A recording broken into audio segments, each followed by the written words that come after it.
Yeah. Ease back, everybody. Sit back, relax, check it out. Today, boom, 9 on the grind TV. Funk from the front seat. Every Saturday, 12 p.m., 9 a.m. Eastern Standard Time. Today, we got a hot one for you. One of our regular recurring queens is on. Jen Vanderputten is here. We're going to be dropping some serious knowledge about energy and everything that goes around the universe, how we can try to make this life a little bit better, more pleasant. How you doing, Jen? All right, how are you doing? I'm doing all right. I'm feeling it.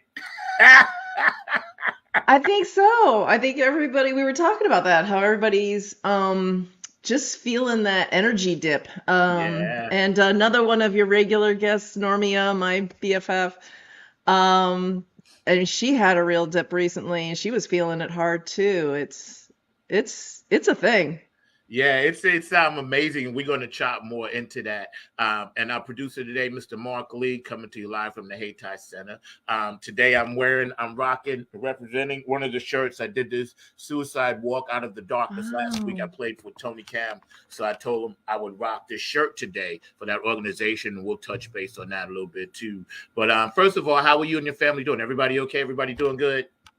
In general, we're doing all right. My dad had been in the hospital recently. He's getting released soon, gonna get some rehabilitation, but we're all just I've been telling people a lot lately, I'm hanging in there. I'm hanging in Yeah, there. yeah, I that's think real that good. vibes right with the energy that's going on. It's just like sometimes you just have to it's okay to just tread water sometimes. I think that's all right. That's See, what you got to do.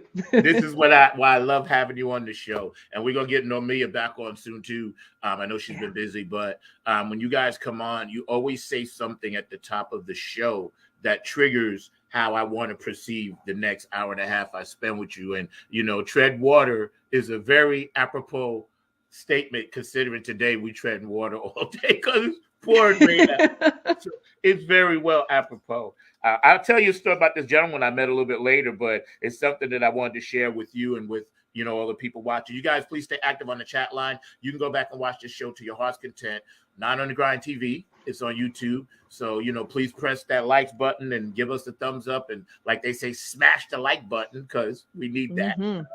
as the young folks say. Hit But that subscribe. yo, right. So for our Yeah. audience first meeting you for the first time, just tell us a little bit about your background and how you kind of roll in this universe. My background, gosh. What a long and storied life. So, growing up, I moved around a lot. Everybody thought I was an army brat, but I wasn't. It just my dad had to go where the work was. He was of that generation where high school degree was okay, but like halfway through their careers, it wasn't enough anymore, and so he had to just go where the jobs were. And I always enjoyed math and sciences, so I ended up getting a degree in math and computer science. I've been a software engineer Whoa. I'm also some of us sometimes have a second career as we get older. Mine is I'm working on writing and science fiction and fantasy, so that's going, my goals to be to publish at least one novel. Um, and some years ago, I stopped working full time. I do part time now on my own business, freelancing. Mostly because my youngest son, who's autistic and has ADHD and anxiety, a whole umbrella of things. He just needed more support, and I decided to just hang out my own shingle. Between my husband and I'm the one that's more like self-organizing and, self-motivated. So I was the better person to, I didn't want to because I didn't want to have that gap in the resume because it really hurts you. So I was like, I'll just do some part-time work. And that business has actually been growing. So I stuck with it. Here I am 7 years later and I keep building it. So Well, yeah. congratulations. Because number one, first of all, you're a beautiful queen out here in the world that's set up against women, which sucks, and I'm not one of them. So kudos for you for pushing Thank you. through and kicking through all of that bullshit. Because I know you had to deal with a lot more than I ever probably would Hmm. have had to deal with as a man. So first of all, congratulations for that. Second of all, congrats for you being the primary go-getter, caregiver for certain things in your family dynamic. And, that takes a lot of energy, and you'll always have our prayers and thoughts, and you'll always have our strength here on the show, because we definitely dig that when it comes to, your humanitarian and your kindness, because I've experienced that firsthand. So I know how you are. And that's really, really cool. And the fact that you can take time to still come on, hang out with me for an hour and a half on a dreary Saturday, that speaks volumes. So I am honored. Trust me when I tell you, I am honored, man. I always feel honored when you ask me on the show. It's so awesome. My kids, like my youngest, you remember you met my youngest, and he thought you were just the coolest person in LA. He's like, Mom, you have the coolest friends. I appreciate that. And I told him it was going to be, both my sons are like, oh, you're going to be on like a YouTube thing? That's so cool, Mom. I just think it's, you help me score a lot of points with my boys. Hey, well, it's all good though, because, at least as they grow into the fine young gentlemen that they are going to grow into, because I've met one of your sons, it's like, putting out information for them to always have would be like our parents giving us photographs in those big bulky photo books that we kept for life, that we still have. I still have them. Right? So that's this. That's the version of this. It's the same thing. It's just that now, years from there, they can go look back and see that Mom was putting bricks in the love of society, and that's what's happening. For everybody that's unaware, it's Breast Cancer Awareness Month. And please, I personally lost my sister and my niece, and she had a double mastectomy. So, but I know people that have gone through this. So please be aware out there. It's Breast Cancer Awareness Month. And, I'm sure people will be calling you and, try to pick and choose how you might want to support something like that, including bands, because I'm so not really angry, but sometimes I just think bands here in this area need to do more when it comes to benefits, but that's a whole nother show. So it's Breast Cancer Awareness Month. Also be aware that we are in this conflict in the Middle East. So if you have anybody that's dealing with that on any way, shape, fashion, or form, know that we love you here. And if you have a birthday, anniversary, or transition, please know that, we're here for you. And we're hanging out with Jen Vanderputten today. I pulled up something that I had to get into with you. And it's the 5,125 year cycle, the Mayan calendar. And it rebooted itself in 2012. Okay, so here we are 11 years from it now. And we were just talking off air about the energy and the changes and the things we all are feeling and experiencing now are so different. And I just wanted to chat with you about it. What do you think the last generation, which is basically people that are 30 and under, they came in at the tail end of that 5,125, and they also were born into the beginning of this new era. And this is why I figured something out after talking to several really smart people, including yourself. The communication gap between me and my kids is wider than it has ever been. Like the communication gap between me and my daughter and me and my father wasn't that grand because there wasn't that much going on. So he understood me, I understood him when I was in my teens.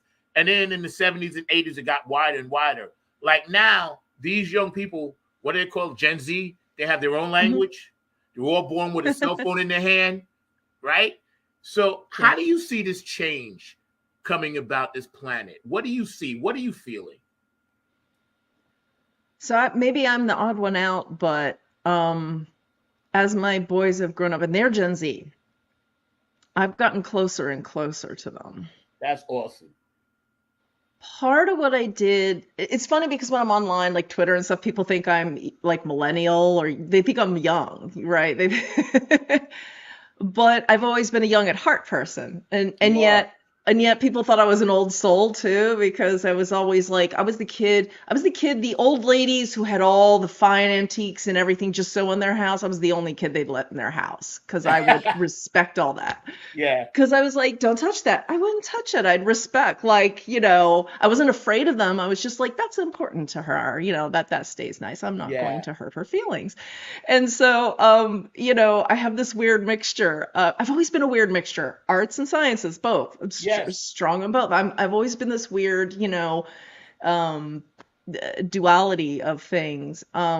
When I was going through the stuff with my youngest son, where he was having difficulty at the previous school before we got to the better school, one of the things that the psychiatrist helped me understand was how to do a better job of understanding him.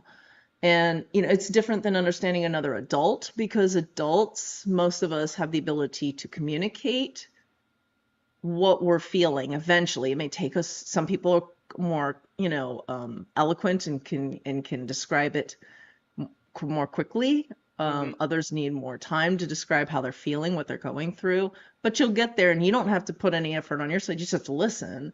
Whereas children are still learning how to communicate. They're still learning how to identify their emotions. And autistic kids can sometimes have even more trouble identifying and articulating their emotions. So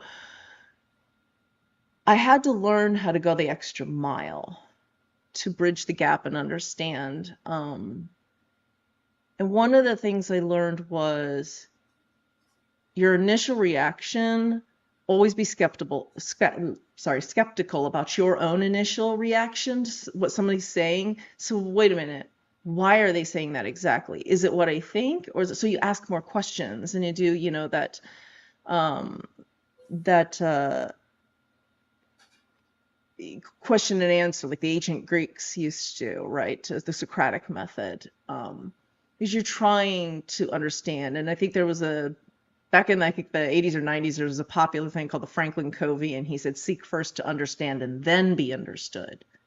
And that's something that stuck with me a long time That's too. deep. But it really came to a head when I had a child who didn't want to live anymore. And at that point, I had to find out what was going on in his head in order to help him get past that and feel hope for his life again. And I'm still seeing is generationally, Gen Z doesn't feel that there's a future for this planet. And I think Right. that's why they've checked out. Yes. Yes. And I think we have to, again, I think, like, we really have to seek first to understand and then be understood, because when you've listened to them, they will turn and give you their attention once they feel understood. They need to feel heard and understood. And it can be hard because Gen Z is also like, what's the point? So it can be hard to get them to have that conversation. But I think you find if you just start with, well, just let them talk about the things that they actually are interested in, even if it's video games or whatever, enter their world and understand their world. And then you can move the conversation towards how they feel about the future. And with my sons, they are actually excited about their future, but it wasn't immediate. They were, and there's still that generational feeling in them. I can see, especially my older one who's 20. He's like, well, he's going through the steps, and he's excited about finding where he would fit in the world, what he could do for a career and for his life. And I've encouraged him to be very frugal on that, right? So find something that will pay you well, give you the benefits, but also make sure it's something that you can get up and do every day so you're not miserable, right? So both my kids, I very much, I have no problem with them staying at home. I'm not one of these people like, you got to get out of the house like at a certain age and everything. That's just not the reality today. It's Nah. tough out there. It's not. And honestly, it's as a family, the extended family is the actually more old-fashioned kind of family, where the kids would Yes. live with you until they got married and went off Tribal. on their own. And it's Is Yeah, tribal. We're supposed it's to be that. natural. It's very natural. It's like, let them get their feet under them, let them get established to where Amen. they go out there and they're not like feeling like they're on the edge of the precipice, financially and emotionally too, because whatever time you need, everybody's got a different path. If you need a little longer for that maturation process, so what? No judgment about that. That's okay. So, Yeah. some biscuits take a little longer in the oven. I just wanted to add something. We're hanging out today with Jen Vanderputten, and you can see why she's on our show as a regular. This woman is brilliant, man. What's up, George Funkovici? Everybody out there in the chat Hey, line, when George. y'all tune in. Love you guys. Appreciate it. I just wanted to touch base on something you said. The worst thing I ever did as a parent, I couldn't put myself in my daughter's shoes. I couldn't figure out how to do it. And to this day, I regret that. I just couldn't. And see, it was such a generate with me. I couldn't, because I was born like in the 50s. Yeah. So, you know what I mean? And then I came up in the 60s. We had 3 TV channels. We had the TV signed off at 12 at night. You had to stand up by the bed and do Pledge of Allegiance, anthem, and all this other shit, right? And then you go to school, you come home and play, and you go home and go to bed. That was it. That was your life. So Yeah. I could not. And I'm urging every parent, if you're out there listening, please try to put yourself in your kid's shoes. And now that I've figured it out, I'm able to do so. But I couldn't make that leap. And another thing that you mentioned about understanding and letting them ease into it. I think old school parents, it was shoved down our throat. We didn't get no lean in or choices. It was like, this is this. It's like dinner. If you ain't eating dinner, boom. Now you tell your kids they don't want to eat dinner, they go order something. You know what I'm saying? So it's like that. And yeah, right? Think about it. So it was like, hey, if you ain't eating, don't want these greens, don't eat them. You ain't eating tonight, So I always tell my kid I cook. I cook. So, yeah, I know you're a good cook. Yeah, I cook. And my boys, like, I'm teaching them as much as I can. That the Gen Z does have this, like, my oldest is like the classic Gen Z, like afraid of the knives, afraid of the heat of the stove and everything. Like, whereas my youngest, now he's Gen Z too, he's 16. And he's at least once a week cooking dinner for at least himself and his brother. And so my husband and I, it's like he's really into the cooking more. Like he enjoys it, like with me. But I've always told them, if you don't like what's on here, you always have to have either fruits or veggies at every meal, something like either fruit or veggie at every meal. I said, anything in the fridge is game. You can make yourself something, but here's what you have to have. Get yourself some protein, get yourself some fruits or veggies, and that's just sort of like stick with that and you'll be good. And so when we have dinner, eventually, like, you always make them take one bite when they're real little, when it's hard, because they're all like when they're young, they're all just like, I don't like it or I do like it. That's it. Yeah. They're simple. But if you say one bite, okay, and then you're done. And then as they get a little older, you got to have 3 bites and then you're done. And there's actual studies that show the 100th time you've done that, they're fine with it. They'll eat the whole thing. You just have to so don't like try to go from 0 to 100 right away. Just take those steps in between. Now my kids, honestly, I can call them down. I can set a plate in front of them and they'll eat it. That's cool. They're fine. Yeah. And I'm like, hey, leftovers are always fair game. If you don't like what's here, then feel free to warm up yourself some leftovers, make yourself a meal as long as it's balanced. And then whatever's left over from this meal becomes another set of leftovers, whatever, but I just taught, them to try to be like frugal, like don't waste. Right. And my boys actually, they really like the home cooking and, so they don't do much in the way of that. That's good. Food. See, because I met your son, right? And I could tell by just hugging him, his energy, his field around him. You're giving them this thing that not a lot of parents today are doing, because you're allowing them to breathe in that technology. But then as your environment that you have them in gives them a sense of old responsibility of the trial thing. And that's what I want to allude to, because we are losing out a whole generation of people because we've simply cut ties and can't. Like, I'm fortunate. I'm in the music game. So I get a chance to understand, hear, talk to, vibe with. I get it. I'm fortunate. Like you, I have my own. Oh, thank you, Mark. Way to go. We got your logo up at the top there. See, this is why Mark's a good producer. Oh, there we go. There we go. Now I got to buy him lunch. He actually did some work today. And George, I love what you said, because, and I think this goes back to what you say in the tribe. And we used to live closer to relatives. So you'd have aunties and uncles and cousins and grandparents. And you could run down to grandma's house. And you know what? Honestly, that's a great thing because sometimes the kid needs to get away from parents and siblings and just have that time with somebody else. I used to, like, when I was growing up, it was not uncommon if a kid really liked you, they'd adopt you as their grandma or as their auntie or uncle, if they just really loved you. And the adults were always like, oh, yeah, I had like three grannies. I had a Grandma Marie, because she just loved me to death, and I was like, "Can I call you Grandma Marie?" And she's like, "Of course you can, darling." And I might as well have been, born of her own children because and so as we get more disconnected, we're working longer hours, we're more exhausted.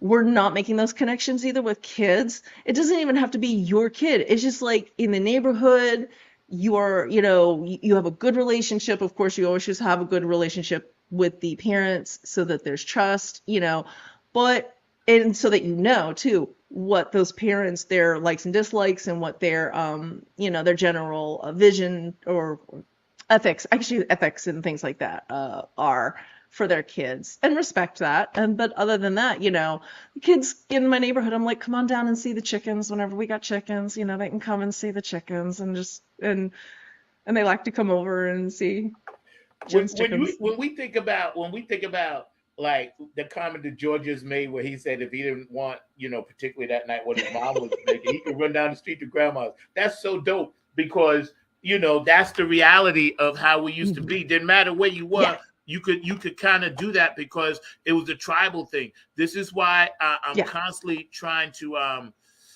like I guess encourage younger people that I talk to get more out of their cell phone and more into people, because I think we're missing that. I see a lot of people when I'm driving, I'm working Uber or doing music, whatever. I've seen people at concerts, like at the concert, taking a thing of the concert, and you like right there, you know. And I'm like, hmm, why did you go if you didn't want to see the live human being? The only way you can accept that yeah, experience is through a two-dimensional thing. So society, listen up. They're dumbing you down.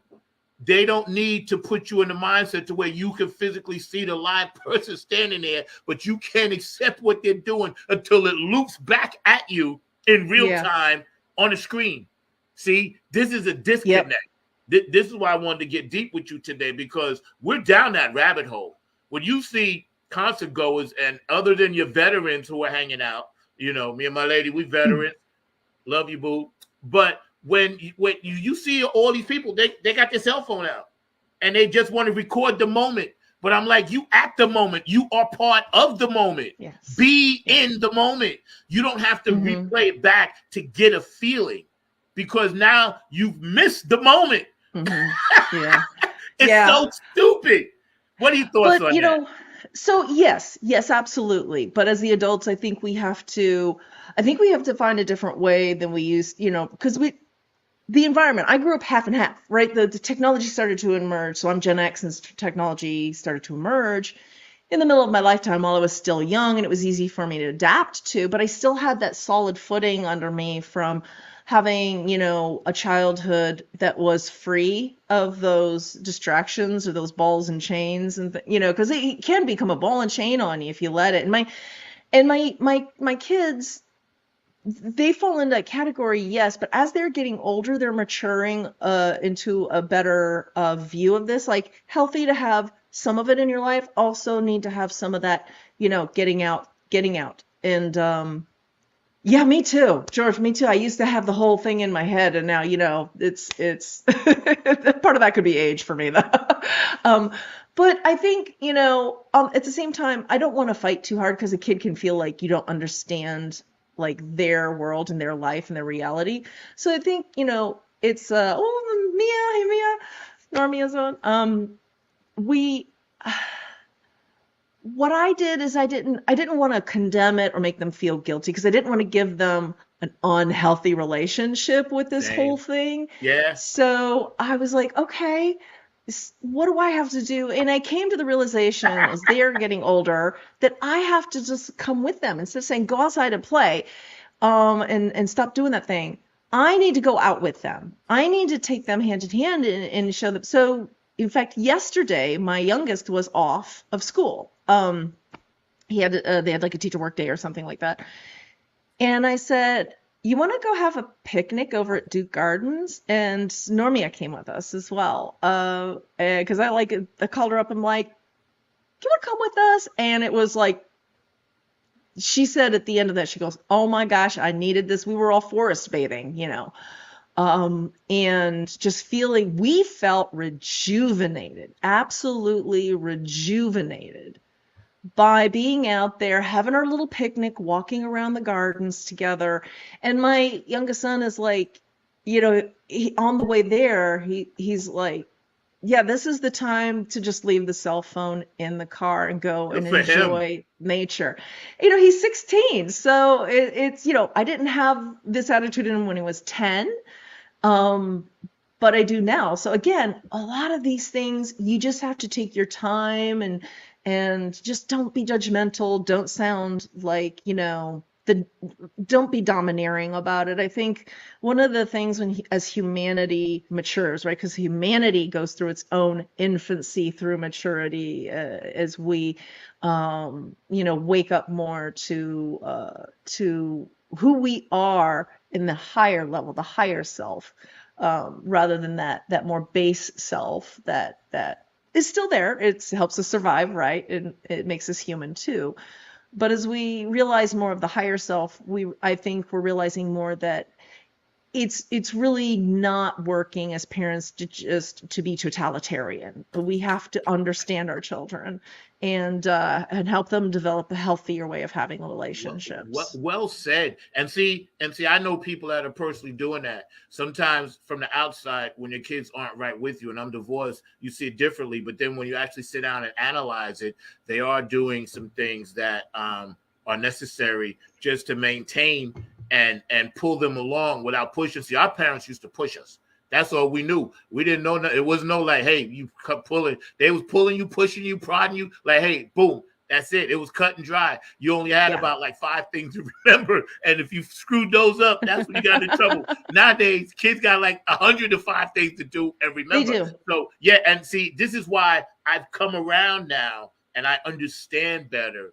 I could actually be a better parent. I know I talk to a lot of parents and we all kind of, especially men, we all kind of have the different mindset of how we have to kind of do certain things differently when it comes to our youth. Because I'm telling everybody out there, listen, if we do not get a good grip on the mental health of our youth, then this country's lost, because they're the ones that's going to be running the country. So we have to make sure we take care of them, and then they in turn will feed the earth what it needs. Real quick, before we get into our next subject, today, our audience, thank you for tuning in. Stay active on the chat line. What's up, James Jones? I know you got me every Saturday. George DeFunkovici and everybody out there watching, Sonia Murphy, and of course, Normia Vasquez Scales. Check me out. Hit me back. I'm still looking for that spot. So, text me back. But anyway, I'm hanging out with Jen Vanderputten today. And we're getting ready to jump knee deep into the Mayan 5,125 cycle calendar, because I want to get on that on the other side. But don't forget, P-Funk Radio, we love you. Thank you so much, Keith Jackson. Thank you, JTRP, for cutting it up. Thank you, Philly Phil, get on the Funk Bus. I love you for that.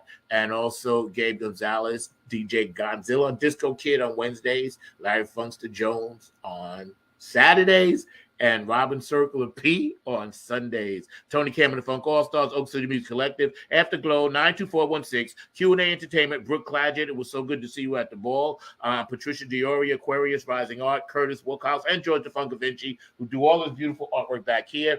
George, I'm giving you a show plug every Thursday night. Full Funk Vibe, 9 on the Grind TV. George DeFunkovici, so y'all check that out. DJ Coccolino in Italy, thank you. Elizabeth in Ireland, thank you. David Webb, thank you. The Funk Chronicles, and he is on 9 on the Grind as well on Sundays. Playing his radio show at 3 p.m. So we're trying to expand these things here. And also, we got a few little shorts that some people that we know and love very much have actually jumped in and said some of this. Hey, this is Jen Vanderputten, writer of Code and Prose.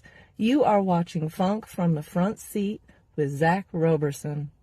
Tune in every Saturday at noon for excellent and important conversation.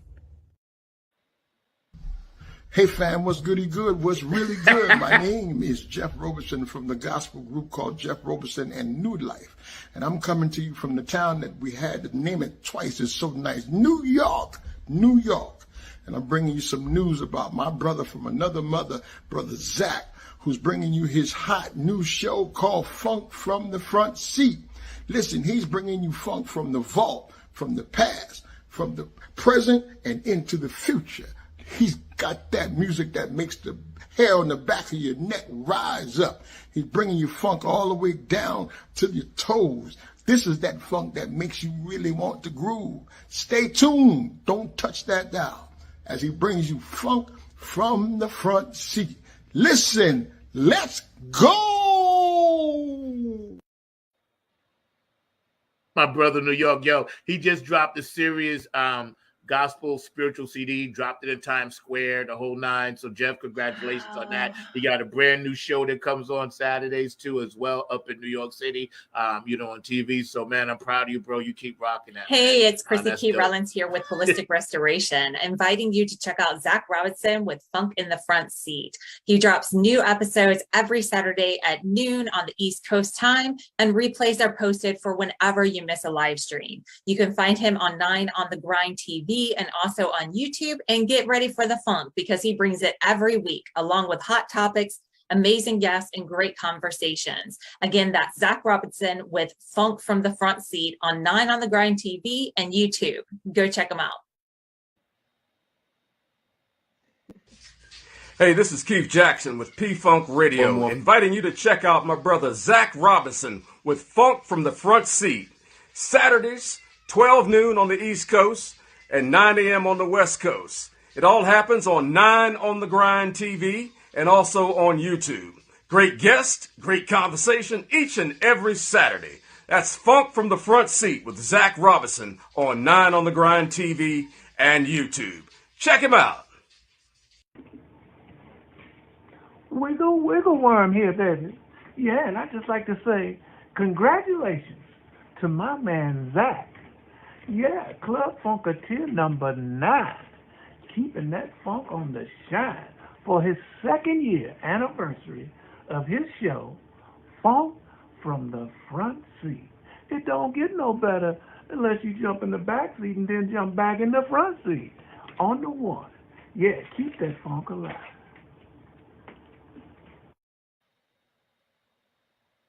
Because you get Bootsy. I pull out Bootsy only for special people. So you're special on that. You high up. All right. Awesome. You're Bootsy Queen. So you get Bootsy. We're hanging out on the other side. Thank you for watching. Thank you for staying tuned in. Jen Vanderputten.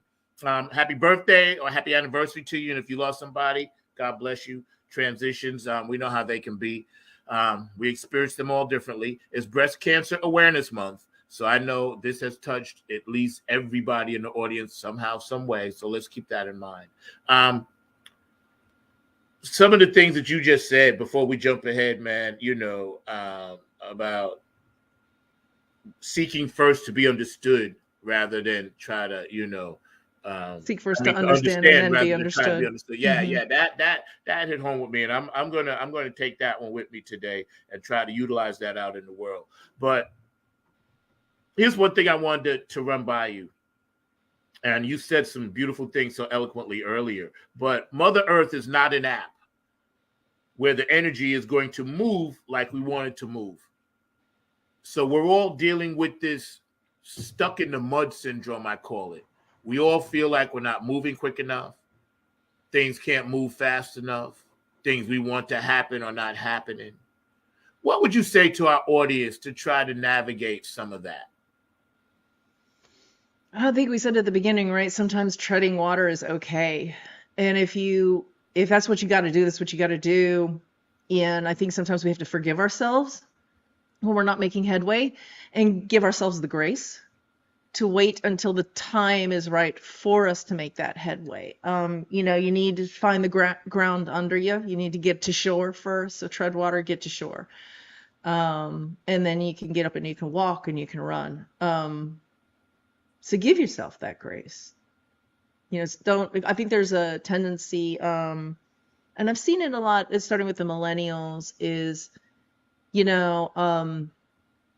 they seem to think that their life has to be like, there was a long time, let me back up here. I'm going to try to say this correctly. I saw like on Twitter and social media, like I would listen because I wanted to understand, and they're very vocal. They'll broadcast, they'll say what they're feeling. And, some people put off of that, but I use it as like, this is an opportunity because they're willing to give me what's in their mind and I want to understand them. So there was this feeling if you didn't have like your apex of your career by the time you were 30, it was hopeless for you. I'm like, there's some people who are realizing the apex of their lives of what they were put on this earth for when they're 70 or 80. Look at Grandma Yes. Moses and her art, which is now like, widely revered. And she started that after her kids were all grown up and, grandkids. And she was like, she was what, in her 60s or 70s when she started. She was up there. She was up there, right? I struggle with that too with my writing because I'm like, oh, I should have started this when I was young. I'm too old to do this. But that's a socialization. And I think there's some of that capitalism, and that I think that's an illness in our society that we only value, these things in youth. When at every stage in your life, if there's something you want to do it and give yourself the grace to let it happen when it's supposed to. Just keep going however you can, but don't feel that you have to, have a milestone that, oh, I should have had this done by here. Now I'm a failure. Nope. It's just going to take a little longer. Keep going. Amen. I'm glad you said that. Nomia says Schumann's Renaissance is paramount, especially in our current state of affairs. Yes, it is. Thank you, Nomia, for that. What you said is so important because me personally, when I'm looking at things or dealing with situations, people, whatever, I realized years ago I can't be capping myself. I can't be just saying I'm at the mountaintop, then that's it. I got to keep pushing because there is no end to it. It's all in the beginning. It's all the same thing. So when you climb it, if you get to the top of one, you can still stand there and see something else. So just keep going up. That would be the best advice I can give you. There is no end. And shout out to Brenda in Ohio. I didn't forget my shout outs today, but I'm in the midst of moving, so everything is disarray. You didn't really hear a lot of music coming through today, this and that. But I'm in the process of that. So Brenda, I love you. I hope you feel better. And I'll shout out everybody at the end of the show. But I know you're watching, Brenda. I just got to keep moving forward and try not to get stagnant and try not to get caught up in the malaise of, we're stuck in the mud. Because I tell you, forgive yourself. Forgive yourself. Don't. And start by forgiving yourself, and then realizing that you didn't do anything wrong. That you have to forgive yourself just because you weren't making headway for a period of time. Yeah, that's life. You're going to encounter those periods, and as long as you keep your mind on your ultimate goal, and whenever you can work on something, go ahead and work on it. But it's not a what did they say, a marathon, not a race. It's the endurance is more important than the sprint. It's marathon, not a sprint. Thank you. The endurance is more important, so cultivate that within yourself. That's elevating living truth, Jennifer. Call to action unapologetically. Thank you, Nomia, for throwing that in there. Yes, and I was talking to this gentleman. He was kind of like my own personal Sagaru. For those of you that don't know, you should check out what Sagaru says, because he actually is a very deep spiritual human being on this plane right here. And again, you pick out and choose what you want here and there, and then you use it for your own roadmap. But he was saying, we're all still suffering from the PTSD, and he said most professionals, which he is in this country, he's a professional, believe it's going to take 5 to 10 years for us to get back to what's the new norm. So if we're feeling like we're stuck in this mud, it's two things parallel with the universe. Number one, we are in the age of the new. We're like infants again. So like infants, they have to move their fingers before they move their arms. They move their arms before they move their legs. Mm-hmm. They have to crawl before they can walk. They have to walk before they can run. And then they have to run before they can sprint, right? So that's why we're all feeling stuck. We're like in the rebirth of this new era. And if you don't believe me, you guys can look it up for yourselves. 2012, the Mayan calendar predicted where we would be. And here's the perfect example, Jen. Look at how cell phones went from beepers from 2010 all the way to you can shoot a motion picture now. Mm-hmm. But here's the corporate evil of it. And then I'll let you comment. 1908, thereabout, the automobile engine was made and built to run off gasoline. So if we did cell phone technology from beepers to cell phones in a short period of 11 years, right, where you could be on the moon and I can still talk to you, but we're still running gasoline fuel for like over 100 years, that's corporate evil and greed. I'll let you comment. Yeah, I think there's a lot of that to it. I think there's a lot of short-term thinking, and it goes back to what you're saying. If we're in an infancy of a cycle, of an era, then we're thinking like children think. It's like, oh, this is a cool new thing. Let's just do it. Let's just do it and stick with what's familiar instead of trying something new. And also instead of like when you're more mature, you sit back and let's think of all the possible repercussions and let's be smarter about this. Let's do this in a more responsible way so that we don't have the negative consequences and only the positive consequences. And that takes maturity and patience. And so I think we're definitely in a time of impatience, grasping or running with new technology before thoroughly discussing everything that it means. And then there's the other part of, like you said, was the corporate greed is those who are on top want to stay on top, right? And so that means keeping things going the way they are because they're the masters of that mode, right?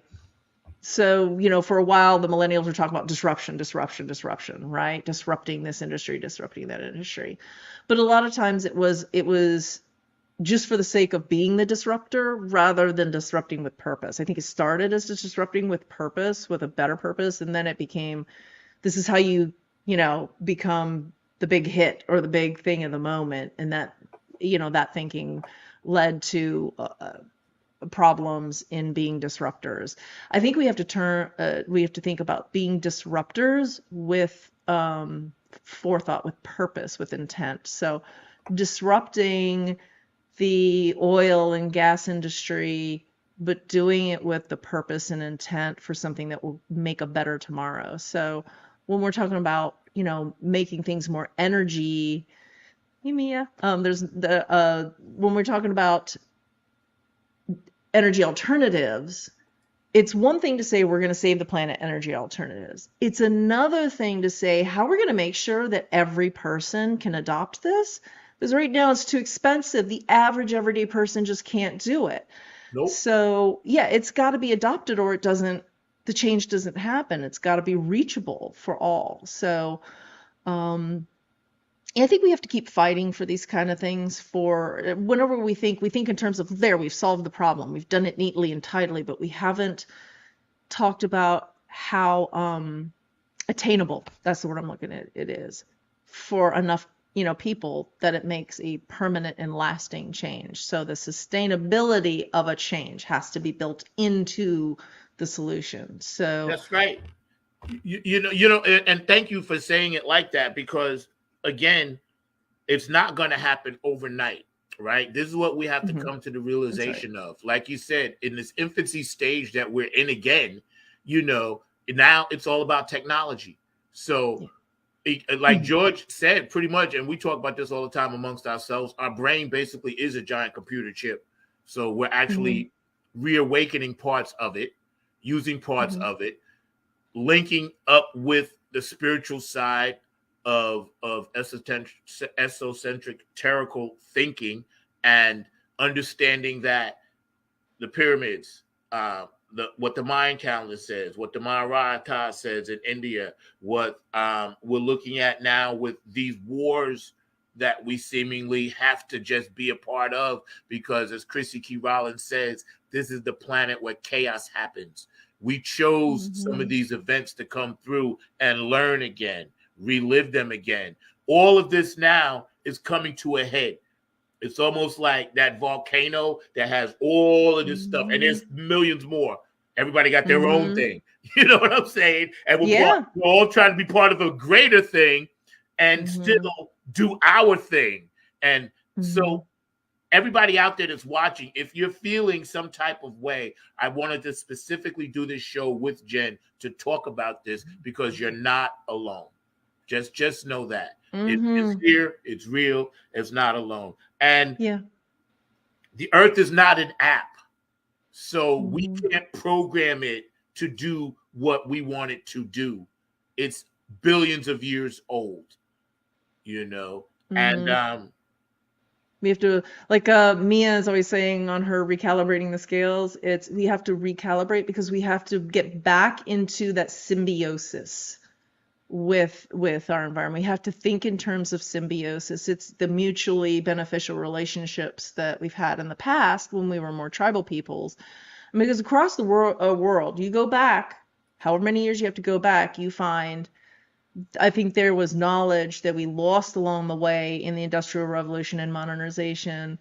You know, and there's still indigenous peoples who have this, and they want us to understand, because they know, because they're still practicing it, what that important relationship and those secrets are to you know, living in harmony and thriving.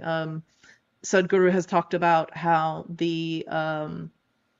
there's, you know, microorganisms in the earth that help the plants to extract the nutrients and put it into the plants that we eat. And a lot of what we've been doing has been destroying those microorganisms because we weren't even aware they were there for a long time, or we weren't aware of what we were doing and how that was affecting them.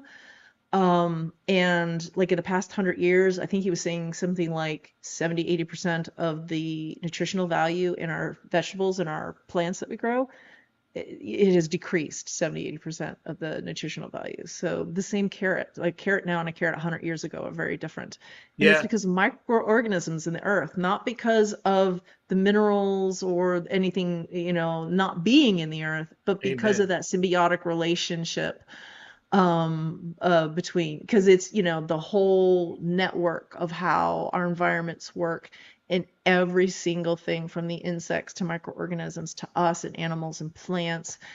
And even you mentioned volcanoes and things like that. And because the earth breathes from within, and then it respirates back through the depth of the earth. And that's important too. So we have to allow these things to happen, and we have to support and nurture them, because humans are natural gardeners. We're just talking about that yesterday at the picnic. Humans are natural gardeners. We love to tend the earth. It's there.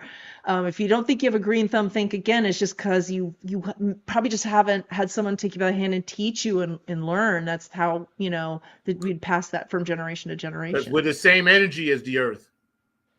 Yeah. We're part of it. Yep. Yeah. You're absolutely right. We're hanging out today with Jen Vanderputten, and we're getting deep, and we're going to get even deeper. The earth is billions of years old. The energy on it is billions of years old. And just because we want things to speed up, it's not going to happen, because we're dealing with our energy, and we're dealing with the energy of the past, present, and future, because we are all as one. And I know if you guys think that I'm nuts, I'm really not. I've been studying this stuff. I am 65, going on 66. And this is basically what I study. I would have a thesis in it by now, I'm sure, of all the books I read and all the things that I'm just dropping knowledge to you guys about, because I feel it's important, because I know that this darkness is there. And everybody around me that I deal with that's a light worker like Jen knows that this darkness is there. You know, so just be aware of that. Life like navigating. And go ahead. I'm sorry. I'm sorry. And I was like just thinking, you know, on the remembering back when COVID and lockdown, And for people who could be at home, we really do as a group need to push back against the corporations who want us to return to the offices. And I know it's a complex network, like the people who own the restaurants and the businesses that we used to shop at when we were there at the office all the time. I feel for that. I understand that. But we saw how much Mother Nature bounced back when there was a lot less driving happening with the fossil fuels. So until Yep. we can replace every car with a non-pollutant burning thing, then everybody who is able to stay at home. And so there's a lot of people who can't, and that's fine. They're the ones who need to be out there. But people like me, I can do everything from home.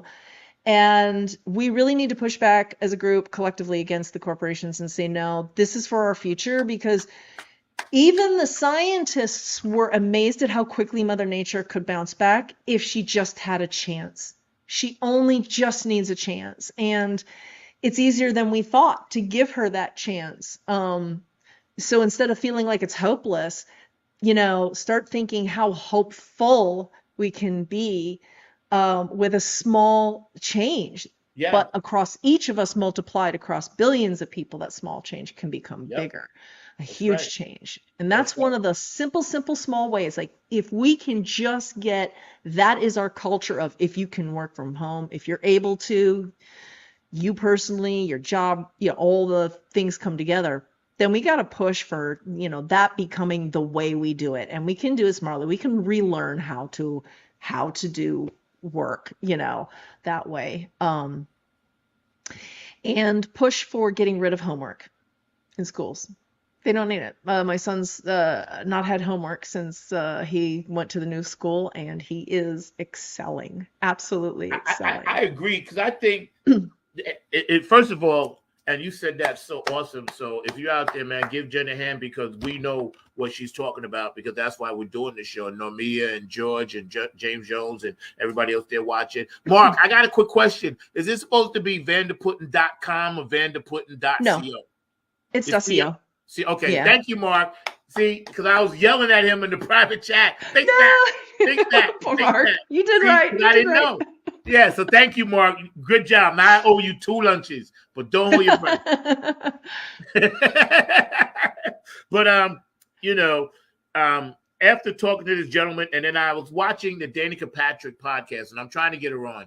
For y'all that don't know, the race car driver, Danica Patrick, has the dopest podcast ever. Oh, yeah. I swear to God. She has Billy Carson's on there, Dr. Stephen Greer's on there. I mean, this woman gets deep, and I'm plugging for her. Now, she's who she is, but I guarantee you, I'm going to get her on the show. I guarantee you, I swear to God I am. Cool. But I was listening, and she was talking about the forces in our life, energy combined, that with Mother Nature, and that we're going to win, but we have to embrace it. We have to, and exactly, it's just what you just said about, embracing it and dealing with the pain of not getting something done, or the pain of this or that. That creates a lot of times out of our own unnecessary pain. We don't have to do that. Like if something bad, and I struggle with this all the time. This is why I see a therapist, because I'm always thinking about, damn, is this personally happening to me? Do I have to continue in that pain? So it's a way that you have to block that, use that energy and block it, and then just understand everything has a positive framework to learn from. And then those feelings inside of anxiety, of depression, of wanting to leave the planet, of just feeling failure, having your self-esteem feel a certain way because you feel like you can't move. It's all part of this cycle. That's why I'm doing this show. I just want you guys to know this is all part of it. And I know you guys had to hear this today because, I needed to hear it. My audience needs to hear what I think, and my guest as well. And again, this is just our opinions, not Facebook, not StreamYard, and nothing else. What do you think about that, Jen, when it comes to trying to navigate what we're feeling now and understand some of these feelings? We don't have to feel them if we don't want to. Yeah. I think I heard somebody say before that's empathy versus compassion. In empathy, you feel the feelings of the person, and compassion, you understand their feelings, but you don't internalize their emotions as your own. So I think we have to balance. Sometimes we do need that empathy because we do need to feel that person strong enough that we have to internalize it to care. We have to put ourselves in their shoes to really understand what they're going through. So sometimes the journey might start with that empathy, so you understand where you're coming from, and then you back off to compassion, where you're no longer bearing the weight of that person's situation, but you're still there to help or just support. Sometimes helping someone is just being in the moment with them and not trying to solve the problem. Again, that goes back to understanding, letting that person be heard and understood. That's the biggest thing with my youngest son. And I still don't get it right all the time. We are always learning and growing. So don't beat yourself up. Don't beat yourself up on things. These little mistakes you make all the time. Learn and grow. They are opportunities. And, step into someone's shoes as long as it takes to understand, and then step back into your shoes. And whatever you have to give in that moment, even if it's just being in the moment and then walking away and having your, the rest of your day and your own life, okay, that's fine. Each situation is different, but if you're internalizing too much, then it's the weight of the world you're putting on your shoulders, and you don't have to do that. Yeah. You don't have to do that to be a good person. That's right. See, and that right there comes down to the whole love thing. And when you write this book, I know it's going to be a bestseller. I'm definitely going to have a line in it. I'm going to force my way in because that's what I do. I'm a good, there's a word in New York that I can't really use on air, but I'm good at it. You know what I'm saying? It's good. In a nice way, it's called a nudge. I can nudge my way into stuff all the time, and it's a good nudge because then when I bring stuff to the table, people are like, oh yeah, okay, I get it. You're not wasting my time. But I can't wait for you to once you decide you're gonna drop this book on everybody, because I know it's gonna be because you have so much valuable insight and wisdom to things, everyday things that we need to talk about. This is an everyday organic show. It's for the guy that just wants to sit in his living room and chill out and watch. Mm-hmm. It's for the young lady that may be driving in her car, or it's for my funketeers that listen to funk music or this or that, and I'm so excited to always have my guests on, man. You guys are amazing. And you constantly keep me up, so it's a win-win, What do you think about a lot of our young people constantly continuing to be cyberbullied? Oh, this is where we as the adults, we are absolutely failing them. There should be laws by now, and we should all be hounding our representatives for, zero tolerance on using imagery or any kind of information about a minor, even if the other person is a minor online. And, the laws don't necessarily have to be punitive, but they have to recognize that this is a victimization and that something must be done. Even that if that is to step in and intervene and make sure that individual who's bullying gets the therapy they need to stop doing that, because that's probably coming from trauma in themselves. I believe in having more laws that say we're going to step in and make sure you get the help you need. Medicare for all and all that kind of stuff. I'm for it. I'm for make sure everybody can have a therapist if they need one, and make sure everybody can have a doctor if they need one. Let's make sure we put it in there at the very least for our kids that, that bully is probably got bullied somewhere along the line, maybe at home, maybe by someone else in their life, another adult that maybe people don't even realize is bullying them. And then they turn around and they mimic, because that's what kids are. They're learning their behaviors from others around them. That's so right. And find out what's going on. And you said something earlier about, because you're an exceptional family unit about the things you do. But I remember you said, you just mentioned just now therapy, right? I remember the functional times I did have in my family growing up. Therapy was at the dinner table. That was the therapy. You sat down. If I came home from football practice and my father like, okay, what happened today? What are you doing in school? Yada, yada, yada. You getting along with your friends? Because back then, everybody played at everybody's house. So every parent knew every single child.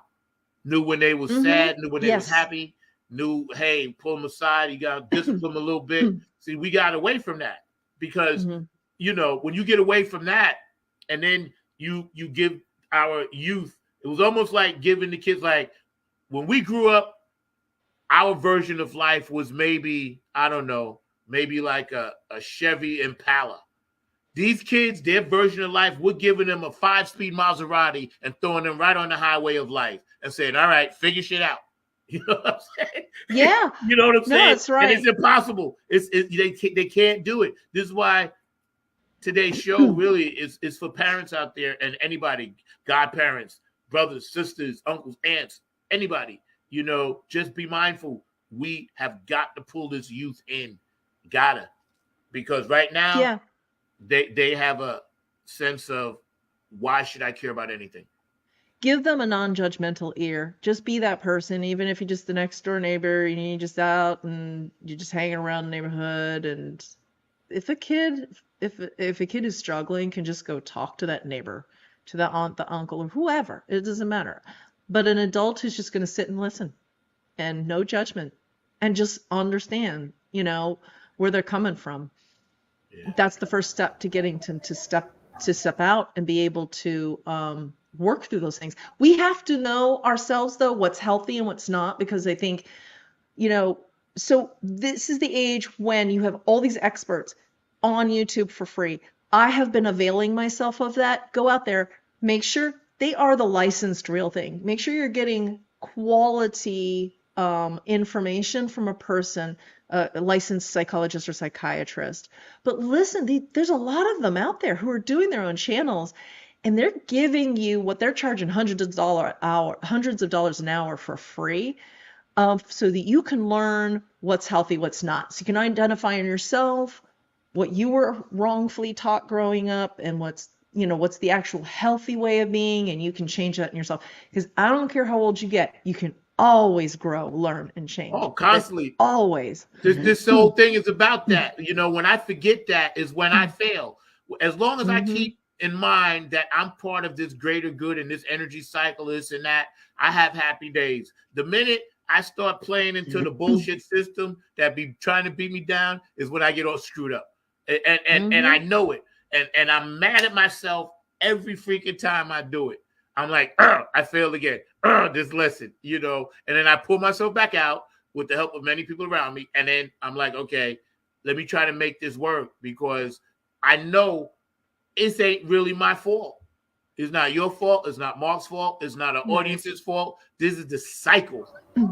It is. But next time you do, I have a challenge for you, Zach. The next time you have one of those moments, first I want you to sit back, let that parasympathetic come down. So do something that gets that, and then sit back and just say, okay, what can I learn from this? Break it down, analyze it, and then say, all right, next time I can see there. That's okay. Go forward. And then leave all the bad feelings that you had about that moment behind you. Because I know you carry it with you. I know you do a lot. So I want you to learn how to just analyze that moment, step back from it. And what can I learn from this? And how is that going to make me a better person in my life, better going forward, what I learn and grow from this? And then cast off all that guilt and all that negativity that you have from it. So that's my challenge for you. Hey, done and done. And it's done and everything. We put out stuff, I have to follow. Mark, welcome to the show, bro. No, I've been listening to y'all, following y'all and everything. And actually, I've got the last of the kids getting picked up, so you may hear the buzz of kids in the background and all along those lines. But I had a question for Jen. Can you move your screen down a little so I don't see that bright light, please? Perfect. Thank you. Yeah, my question for Jen, because I've been hearing a lot of pushback from youth, from the adults that are pushing back on the adults, the kids that are speaking their truth, whether it's the truth about Ukraine, the truth about Palestine, the truth about Israel. So I was just wondering, what would your answer be to those folks that are trying to push back on the youth? Because in my mind, I thought you were supposed to go to college to have critical thinking and to learn things and to have differences of opinion. But there seems to be some pushback when people are having the quote unquote wrong opinion and all along those lines. But Yeah. I'm just wondering your thoughts around that, because there's been a lot of protests and there has been pushbacks on both sides, left and Yeah. right. Right. Yeah. And it's the fact is, in all these conflicts, there is a lot of history and there's a lot of nuance and there's a lot of baggage that comes with it. And it's usually just bad, period. It's like, it's just, this is a bad situation, period. So what do we have to do? We have to listen and understand. We go back to that, seek first to understand and then be understood. So if you're pushing it back against kids, if you're an adult, as adults, we have the ability, because as our brains mature, we're able to sit at a higher level, that 30,000 foot view, and we have more patience. It's been shown that our brains actually develop the ability for more patience as we get older, but that can be overridden, right? And there's a lot of social, like I said, push for being faster, impatience in our society. So that social construct is, I think, inhibiting what as adults and elders, our natural way of being is to sit back and listen and impart wisdom in pieces. And a lot of times, I like to use the Socratic method, which is when somebody says something and you're like, well, why do you think that? Don't answer with something definitive. Answer with more questions. Get deeper. Force that person to go deeper. And if there is a flaw in their thinking, you'll discover it and you'll be able to point it out to them. And you give them a, well, what if? And give them a what if that allows them to see what they're thinking, the differences themselves. And it makes them start to be a little more skeptical too, right? But they got there by answering questions instead of being told. Because when somebody's trying to get their truth out, they don't want somebody just negating it and then just telling them and being, they're not being heard and understood. Use that Socratic method. Ask, delve deeper, sprinkle in your own wisdoms as you go, but keep delving deeper and letting that person reveal.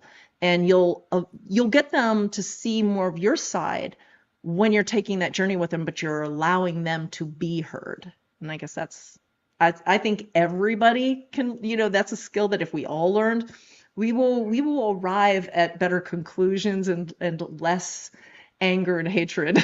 I got a question for both of you. That's awesome. I got a question for both of you. What do you guys think about,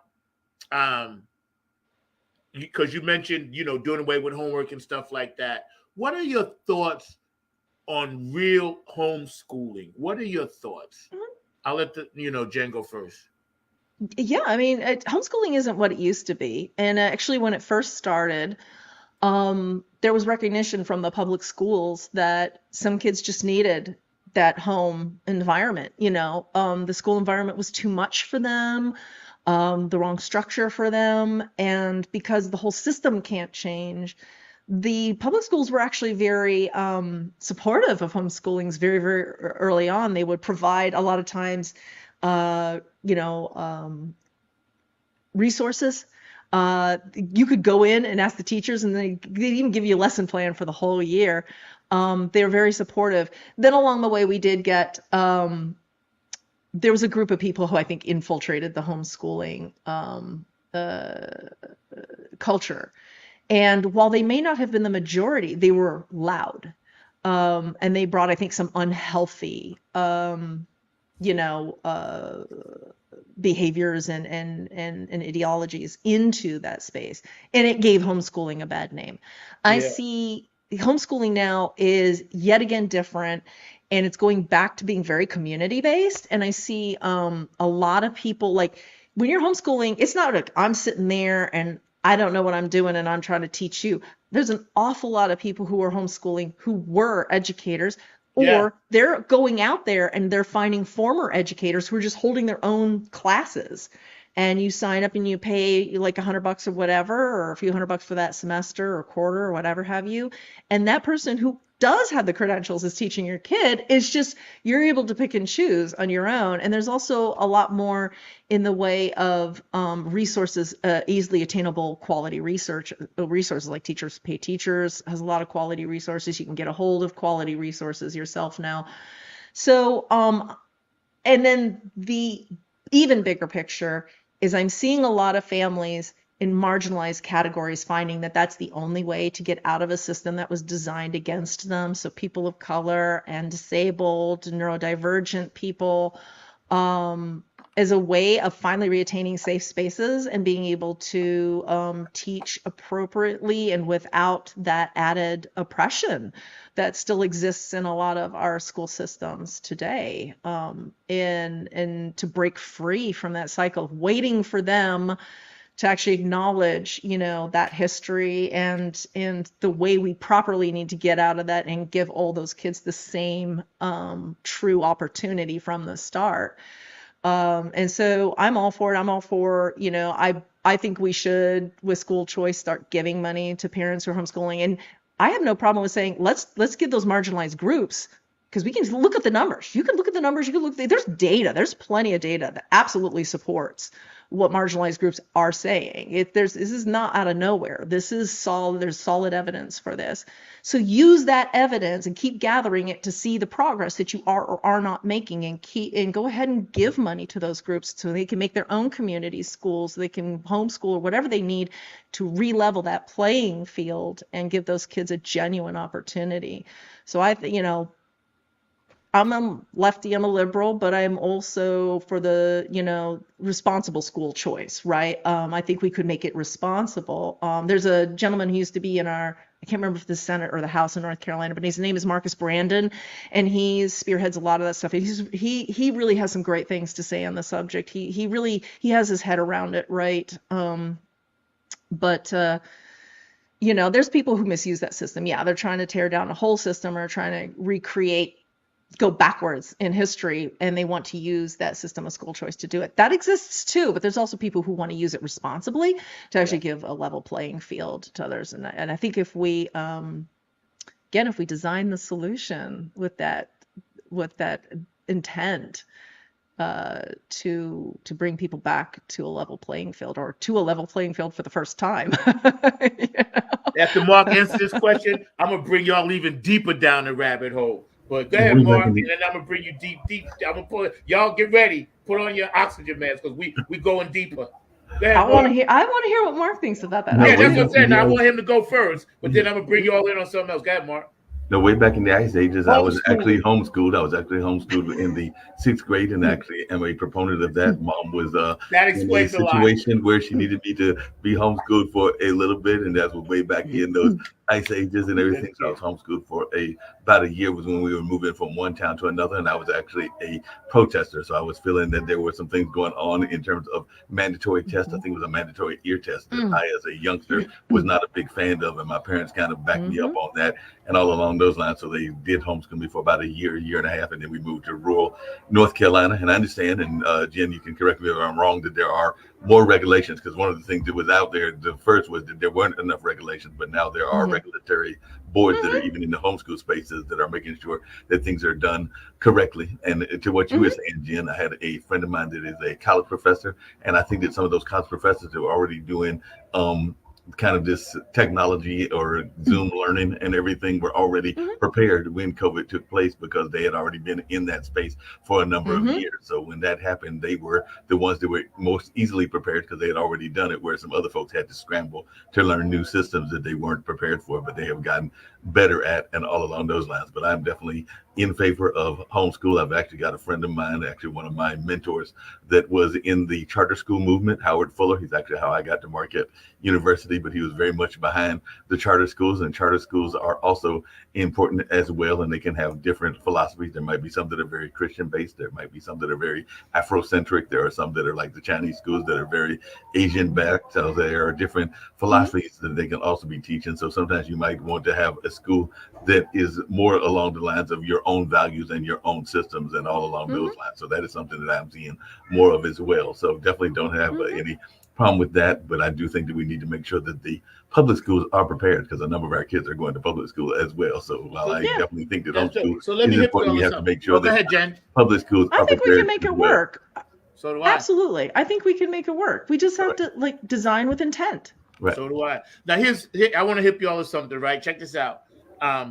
First of all, the number of teachers resigning and leaving traditional schools is astronomical. For the first time in our country, we have a teacher shortage. A teacher back in the day used to be a job where you could afford a home, you could raise your family on it. You were a teacher, you were prestigious, you were a standout in the community, your church, whatever. Now we devalue teachers in such a way to where they got to see people making $300 million to hit a baseball, and they got to buy their own supplies for teachers. All right. So I'm gonna put that out there, but it's a scientific fact. And Jen, you would know this: UV rays and UV lights beaming down on you for 6 to 7 to 8 hours a day in a confined environment is no good for the brain.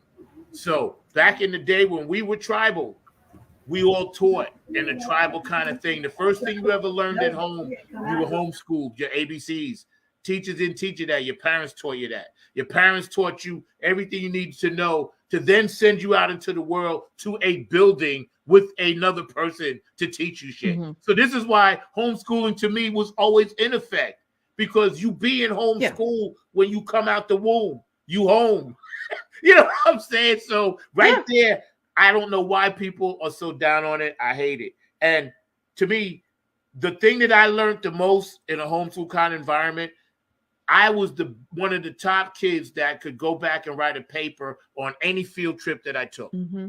Because I was out of the classroom and I was learning world experience, Metropolitan Museum of Art, going here, going there. You can't really get that in a classroom. So you being an educator, you being, your own, designer, software owner, a woman company, you got all of that. You are so right. We need to tear the system down and rebuild the shit to save this new generation. Because here's what the world did for us. The universe says, listen, we're going to give you a chance to reboot, but you can't have one foot in and one foot out. If you're going to freaking reboot the whole damn thing, stop the violence, stop the wars, get to a level of love, and then use our technology that we constantly giving you to make things better. We don't need a building of 30 people sitting there all trying to learn the same shit from one person that's getting paid $28,000 a year that doesn't really give a shit. I saw a YouTube clip the other day. A girl took her shoe off and threw it at the teacher. Threw it. Didn't like what she was learning. And then they had to call security to get her out.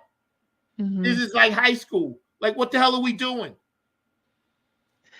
I think there's one of the problems is, and again, the conversation is out there in the public always gets boiled down to a couple simple points. And it is not what's representative of what's really happening. You've got one group of people who are just always like, they're not giving enough money. They're not getting enough money to the schools. More money, more money, more money. And the other side is saying, oh, you have plenty of money, but you're doing it all wrong. And the answer's somewhere in between. Yes, we actually do keep giving more money. So the people who are saying that we're cutting funding are looking at just one source. A lot of states cut funding, but the feds will often come in and give more money. Or the funding is going up. In every case, in fact, there's a big study that was done. I think it was in Illinois, but it was a very representative study, right? It shows the money going up. It's a chart. So how much money the school system is getting is going up. But then you look at the money being spent on teachers and students, and it's a flat line all the way through that. We're increasing the funding, but it's not going down to who needs it the most, the teachers and the students. If we reapportioned it, you could have smaller class sizes. You could have more of the on-site psychologists, real psychologists, because that's another thing we need to do is we got to stop allowing schools. Public schools are allowed to have someone and call them a psychologist when they are not a licensed psychologist. How is that person supposed to prove that they are properly trained and held to the legal requirements that a licensed psychologist in that state would be held to, that protects their clients, and with that privacy and that, that you need, a lot of those ethics, rules, and regulations. You can be called a school psychologist and you don't have a psychology degree, you don't have licensure in that state. And that's there's no other population we allow that to happen to except our children. Where we're letting less quality go to our children. What are we doing? So we need to get rid of that bloat in the administration, take that money, give it to the teachers and the kids, smaller class sizes, more focus on the EQ, the emotional quotient. We're too focused on the IQ part, the test scores on math and science.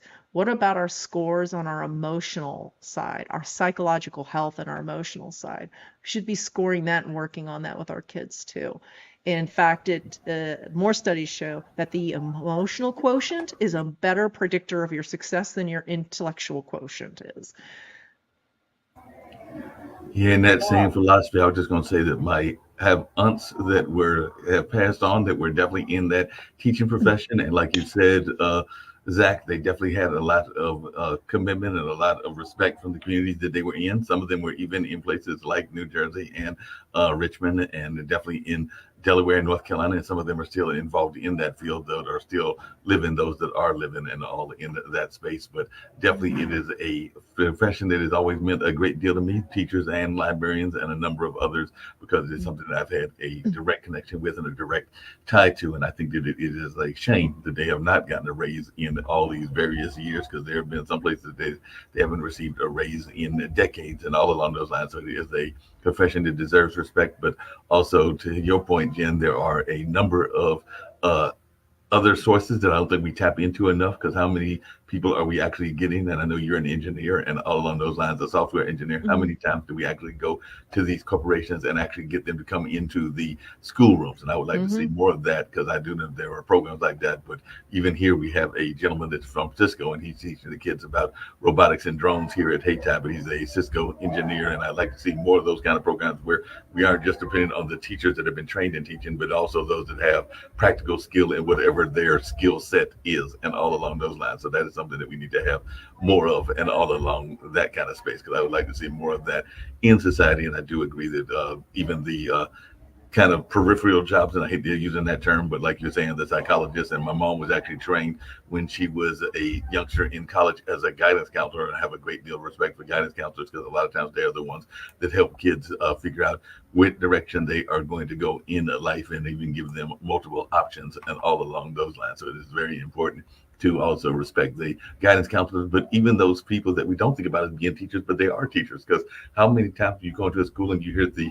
students talking to the janitor? The janitor sometimes has real world experience, and they have a great deal of respect for those people that are in that profession. I know that my grandmother was a cafeteria worker, and they get some real good conversations, not just about nutrition, but also about life from the cafeteria workers as well. So my grandma on my mom's side was a strong cafeteria worker and had that job for a number of years. I think at one point she was even the supervisor, if I remember correctly. So we need to give respect to across the board, and all of those folks need to get much better pay and along those lines. So that's something that I think we need to see in general. And as y'all all know, I'm in the arts, and what we pay our teachers is ridiculous. So we need to give some support for our arts and all along those lines.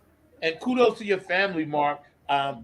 And that's dope, because what both of you said so eloquently, and we're hanging out with Jen Vanderputten and Mr. Mark Lee, is vital to us moving forward. The whole purpose of this particular episode on Funk from the Front Seat, 9 on the Grind TV, every Saturday at 12, was to bring light to something that I've been talking to so many people about over the past summer, all summer long.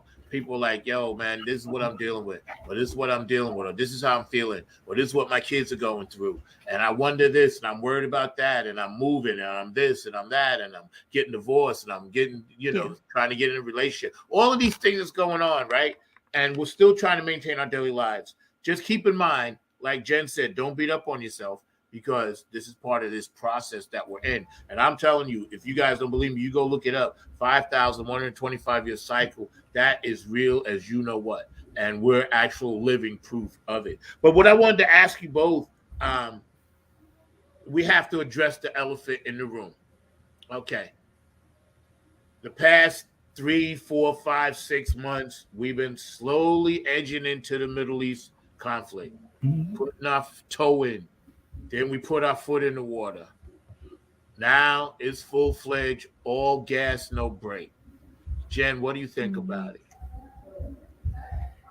It's always been said if we're going to have another world war, it's going to start in the Middle East, and I can't find any good argument against that. That's why peace there is so important and why we have to focus on that.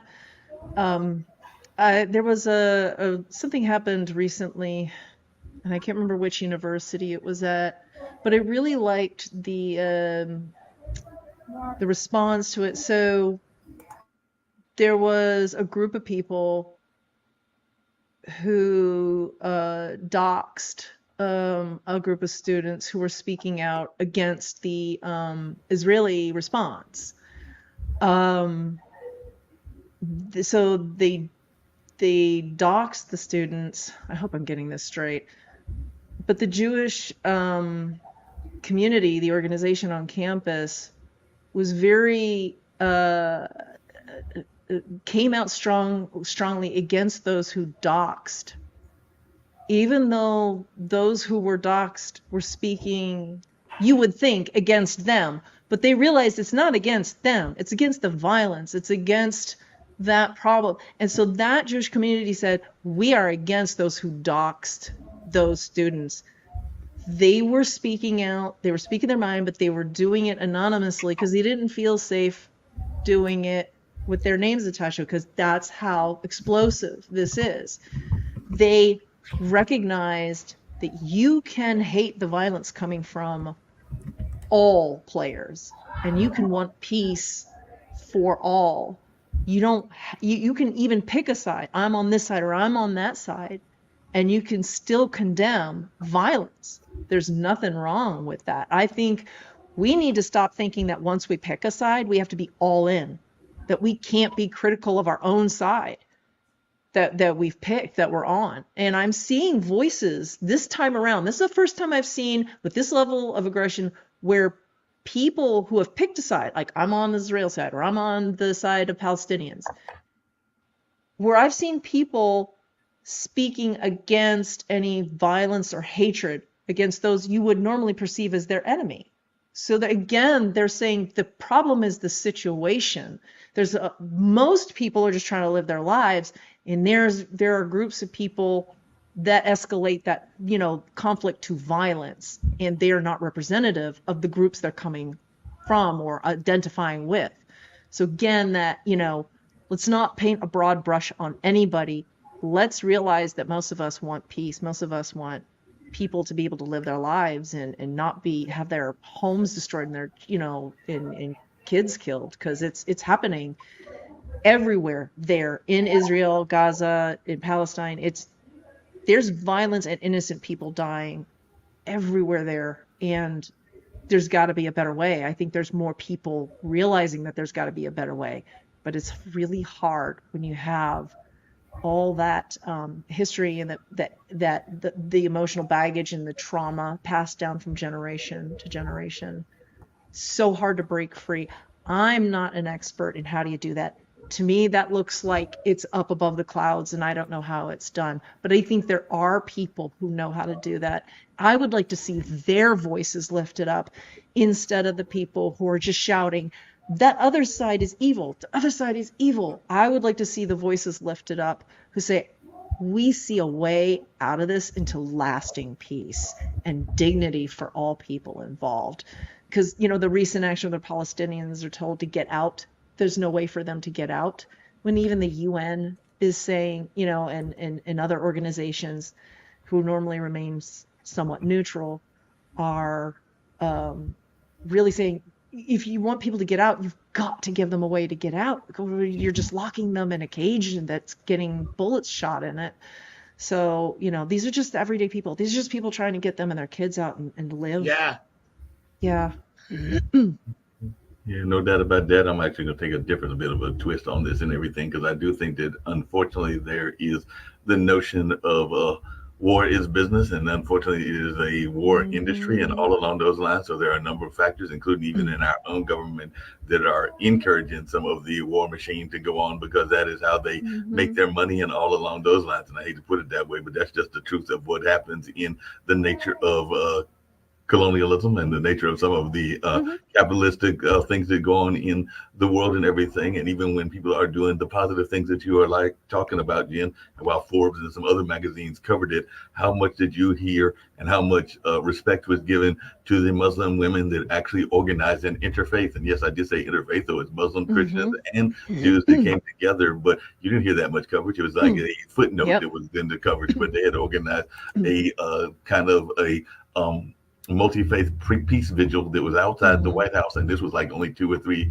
days ago, but we did not hear that much coverage around that because that doesn't play into the narrative, unfortunately. And there are some big interests, and I do not forgive Hamas for what they did. I think that was a very dastardly act, but let's be very clear. There are some forces in Israel that are of a more reactionary kind of forces that have had some history as well. So there have been some things in Israel that has done some terrorist acts as well, because they are our ally. We don't talk as much about them as we do the other side, because there is some of that goes on as well. So we need to be fair and not just paint one side as the sole demon, because there is definitely some forces even within the Israeli government. I'm not 100% sure about their current leadership, because I think that he's had some history as well in terms of his and all in that space. So he's had some negative history that is not being painted because we want to see them as a strategic ally. And I get that from a standpoint of the military and our alliances and all along those lines. But, you know, we have to be very real with what's going on. I was, and I know this is a different topic, but it's still in that same light of how do we address what's going on, because even in Australia, there was a major vote that just happened today where the Aborigines, which are the First Nation people, wanted to get more of a voice in their community. And that was actually voted down by the majority of the Australian citizens and all along those lines. And all they wanted to do was have a greater voice heard in the legislature. So it seems to me that that would be something that would be favorable, but there was a side of their conservative politics that actually went against that because they were feeling threatened by it and all along those lines. So, so let me ask you both this, and that's very well said. So let me ask you both this. In lieu of our conversation about elevating our mindset about love, how do we get conflicted sides to stop the violence and understand a violent act is in our minds violent because it hurts somebody? It's violent, but it's the same energy that we use to say do something kind, because energy doesn't know the difference. It only knows what we do with it, right? So how do we get people to watch this show more and say, listen, they're talking about love. Can we elevate stones and crystals? Can we elevate and stop having sides and just start having one?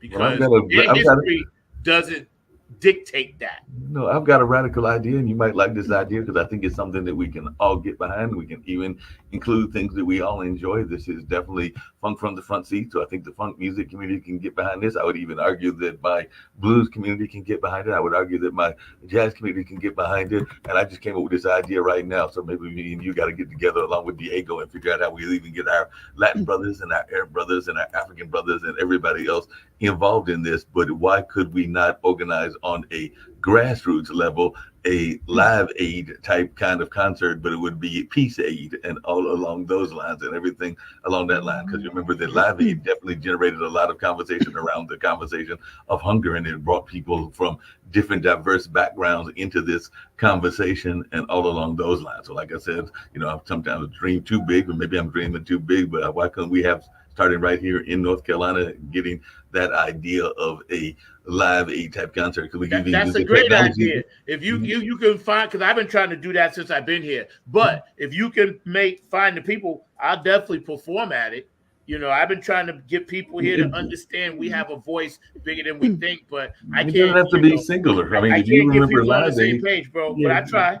But it doesn't have to be singular. If you remember Live Aid, and correct me if I'm wrong, Jen, as I recall Live Aid, and that was a number of years ago, and there were some Live Aid sequels. They were all over the country. They were all over the world, because as I recall, that was the early days of Zoom, and there were people literally performing from different spaces. So we've got technology like Zoom that still I do. We've got technology like StreamYard. It's literally just a matter of picking a set date, and the set date, everybody saying we're going to do it on this set date. That's dope. I wanted to get Jen's opinion though on what I said before about trying to get everybody in the love mode. Something that Mark said has sparked the answer I have for this, and it's the stuff you don't know that gives you the real picture of what's going on. And the stuff you don't know reveals the solution that those who are, keeping that information from us don't want us to realize, because it may end their reign of power, wealth, or whatever else that they're trying to keep in place by withholding that information. So, like I said before, elevating the voices who are speaking differently. We elevate the voices who say, we know how to solve this, especially, like you said, the Muslim women and Jewish women. It's like often it is women too, because the women know, like, inside the home and out both. They know they are the ones holding up society all the time, and they know what has to be done. There's studies too that show the better off women are in a community, the better off the whole community is. Not the same for men, because women make sure that the whole community gets taken care of when the women are given resources, the women are given power and voice. And so I love what you said, Mark, about how Muslim women and Jewish women coming together and saying, we know what to do. We know how to go forward with this. Give them the voice, give them the resources, give them the power, and let them talk about the information that the rest of us aren't giving. We've got to move the camera from where we keep putting the camera over to the people who need to be heard about this. I always say women are the most powerful creatures on the planet, but it's not even close. I said that my whole life, because you guys need to be running things. You really do. We got robbed of our first woman president. She should have been president, whether we liked or agreed or disagreed or whatever. She had the capability to run the country a lot better, And if she doubles back, I hope she doubles back and gives it another shot. It can't hurt, because a woman's voice needs to be heard. I'm sick of these old pasty men that just been there for 80, 90 years. How in the hell are they going to relate to me? You came through in 1940, and now it's 2023. And you mean to tell me you know what's fucking best for the country? How's that possible? We are so sheep-like. This is why I'm a rebel. I soon fully expect to go out of my car to blow up, and I'm in it, or for them to take me out, Men in Black, whoever. I don't really care, because I'm 65. So do what you want to me. But y'all are completely fucking up the system up there in D.C. And I'm going to say it just like it is. It needs to be said. There's a guy that's running as an independent. He's actually just pulled out, and I'm not talking about RFK in this case. I'm actually talking about a gentleman named Aaron Day, who I think is actually very much into the crypto space. And I'm not saying that I agree with everything that he is about, because he has some conservative views as well, but he is one of those younger voices, because I think he ran as a libertarian in New Hampshire and did run as a Republican for president, and he just recently came out and said that he is going to be running as an independent. So there is that independent voice, and who knows, maybe this is the first time we actually get a independent into the, because he was actually, like I said, I won't say he's in his 30s or 40s, but he's definitely a younger gentleman. Well, we need more youthful people. Every time I meet someone that's a little bit younger, and I'm trying to tell them, listen, I'm trying to make the place better for you, but you're going to be the ones that make the change. All change doesn't always have to come from somebody middle-aged or older. Change can come from the youth as well. We need to value their opinion. And if you're young and you're watching this show, know that we value what you said, because we know how important you are. You know what I mean? It's been amazing, man. We've blasted through an hour and 45 minutes, so I'm loving each and every bit of it. I got one final thing while y'all are both here. Going forward in this gentrified time we're living in, San Francisco, New York, Chicago, down south here, people are homeless. I mean, not just like a few people, lots of people can't afford to pay their rent. Lots of people can't afford a place to stay, lost a job, whatever. What can we say to those people to give them hope because we don't have the resources. But what can we say? What words can come out of our mouth that I call symbols can we say to give them hope? Well, first off, and like Let Jen go first, Mark. Jen, go first. Gosh, I was hoping Mark would go first because I got to think about that. Okay, go ahead, Mark. Because that's a tough question. How do you give hope to someone that's like, when in reality, the closer you are to just subsistence living, the less you can think higher, those higher thoughts, the more, because you're just trying to survive, right? So we have to acknowledge that, and we have to acknowledge the reality of the widening gap, the wealth gap, and the money that keeps collecting at the top, and the guts it's going to take to grab it up from the top and get it back down to the bottom, where it belongs. Because the health of the middle class equals the health of the nation financially. But every time you try to have that conversation through every era, it has been, it's hitting your head against the wall. And I don't know what to say to someone other than like, I see you, like you are seen and you matter, and whatever we can do, we're trying, but ask them. Maybe we'll use my Socratic method. What could happen today for you? What can happen for you and everyone in your situation right now that could just make that little difference? Just a little, not solve the whole thing. What's that first step? Yeah, and then we try to make that happen. But you gotta ask the people who are living it. They're the ones who know the solution better than anyone else. I suggest everybody ride down I-40 and look to the right before you get to Cary Boulevard, and then a couple of exits up right after the airport to the right where those woods are. You see all those blue tarps in there? Those are now tent cities right here in North Carolina off I-40. Tent cities, not just like one or two people trying to survive.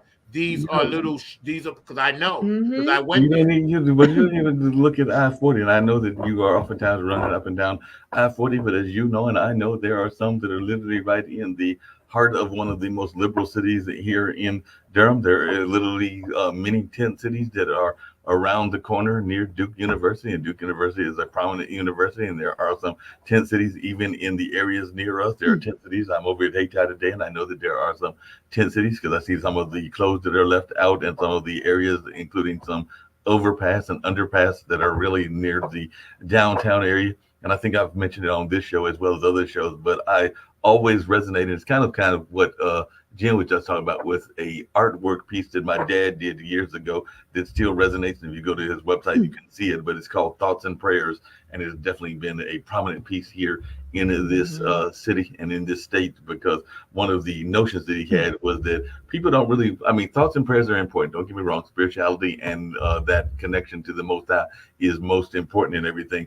But when you are in a need, you don't always want to hear thoughts and prayers. You want to hear action, and you want to get some solutions to what you are going through immediately, which is why he created the piece Thoughts and Prayers, because he felt that a lot of people were doing thoughts and prayers, and I'll just put some, I hope I'm not putting words too much in my dad's mouth, but as lip service. They were basically giving it lip, not actually doing the action behind it, because sometimes people need the actual action to go with it and not just some lip service to it, because you can give thoughts and prayers all day long and all along that line. And the other things I was going to mention, and I think you have talked about it, I've had several friends of mine that are in the kind of the space of being light warriors and energy healers and all along those lines. And one of the things that I'm hearing that is positive is that, yes, these are some dark times for a lot of us, whether it is around housing. And first off, the resources are there. Let's be very clear. How many empty buildings, how many new buildings do you see that are going up that aren't filled, and how many classes that aren't filled? So the resources are there to actually house the people that we are saying are unhoused. It's a matter of just having the wherewithal and the capability and the will. And it's very important to have the will to do it, because I guarantee you there is enough empty spaces just here in Durham and Raleigh to provide those housing for those people that we're talking about.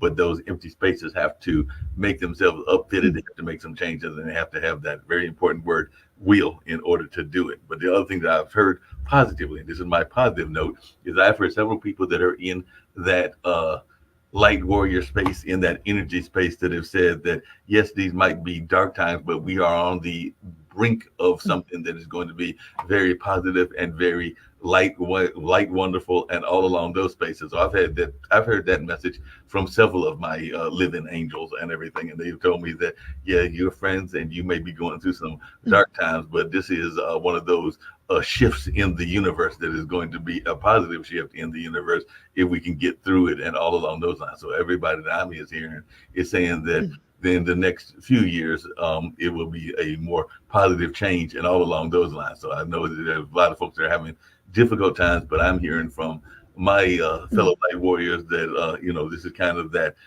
storm before the rainbow comes, and all along those lines. So I'm hoping that they are right, and that is what I am hearing. I'm hearing y'all's prior conversation before I jumped in.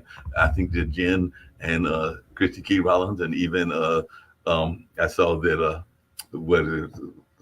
and I've talked to her all the time because she comes here and she's in their chat conversation. Normia, that Normia has also had those conversations as well, that it is very much a new time and that we are on the brink of some very positive energy and all along those lines. So I just don't know if you're hearing the same thing, Jen, and if you're hearing the same thing, Zach, but that is something that I am hearing from a number of folks. I totally do. And shout out to my guy, Kevin Harrington. He's going to be our guest next week. Kevin. So, Kev, I love you, bro. Oh, and you know awesome. how spiritual. Yeah, man, you know. And what's up, Dr. Brookenstein? Shout out, thank you. Appreciate you guys always watching. Today's show was about being a real, and we're going to kind of get into a little bit more of that next week. So y'all stay tuned. We're going to have Kevin Harrington on KHX Experiment. He's got his merchandise out, so a plug for my guy. But Mark, you said something very important when you said living angels. See, here's my thing, and this is just my opinion again. See, I know that there's a creator. I know that for a fact. Now, whether people believe it or not, or want to believe it or not, I leave that up to them. That's not for me to throw my beliefs on someone, right? But I do know also that a lot of the things we do here in this day and time with this energy in this space, we have to be aware that it's for the greater good.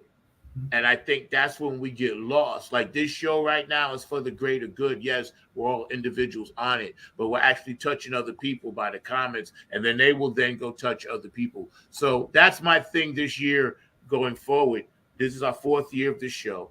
I've been blessed to have so many beautiful living angels. So thank you for that, Mark. I never knew what my guests were. Now I know. Now that's my new terminology, living angels, because I definitely, as you know, I believe in ancestors. So there are those ancestral angels as well. But I know that there are people that are living angels as well, and all in that space. Now, I can't let you off the hook altogether and everything. So I do have to tease you about one little thing, since it is a fun show and we're having good fun and all of those lines. So earlier in the show, there are different things that go on in the internet world as well. So yes, there is .com, there's .org, and yes, there is .co. So that is an actual website. That's on me, bro.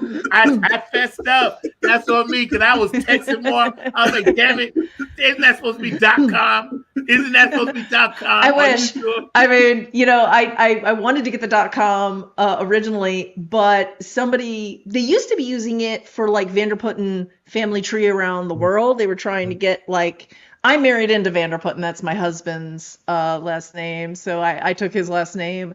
His father's from Holland. So his father is Dutch, Nederlander, as they say, Netherlands. And, but around the world, they were trying to get the genealogy. The domain, I guess that dropped away, but somebody's parked on the domain, and they want a lot of money for it. And I was like, nah, I'll just get .co. Yo, that's you know how what it goes. I'm like, you're the CEO, so it's your company. So that's why I was like, oh, that's she's right. going like that. Not like mine. that. My company. CEO, me. I'm the chief operator. I run this thing, but yeah, there's been a lot of them out there. There's .edu. There's a lot of these dot things there. Time you turn around, there's a dot something along the line. So there are a bunch of them. Those are new dots that are out there. But yeah, I just had to teach you about that, because we're like, wait a minute, he's been on my case this whole time about it's a .com mark, and I'm like, no, I double checked because I looked at the website. And you did. Right. I was in it. I was on it. Don't think I was sleeping, Jen. I was not. I can't. It was bothering me. He probably cut it and pasted it right from my email. So I'm like, did. I was gonna say, if he got it wrong, it really would have been me that got it wrong. Yeah, all I know is as the host, I was on it. I wasn't sleeping on it because I was like, I hope she don't think that I don't see that. We're getting a lot of comms today. The chat is on fire. Dr. Brooker Sack, thank you. Awesome. Kevin, of course, thank you, man. You'll be on next week. George DeFunca Vinci. I know we had James Jones earlier watching. A lot of people watch. We appreciate all you guys because basically we're all the same. Funk from the front seat. Everybody that's on this show or that watches this show, we are all the same mindset. Yeah, we all have little differences of opinions, but basically, you want to get up in the morning, you want to do whatever worship, ritual, spiritual thing you do, right? Get your mind right, go into the world, do your thing, and then come back and then kind of just chill out. It shouldn't be this hard. So I'm telling you, it only feels hard because we're at the beginning of this new age. So don't fret, as they say. Like Mark said, like Jen said, like people on the thread said, it will be okay. Just keep believing in what you believe in. Like me, I know my personal relationship with the Creator. You know, I know my personal relationship with God. I know what mine is. So I encourage all of you out there watching, find yours because that's what it's going to take. Because as Chrissy Key Rollins always says, this is the planet where chaos happens. A lot of this stuff, no matter what book you look at, it's there. It tells us.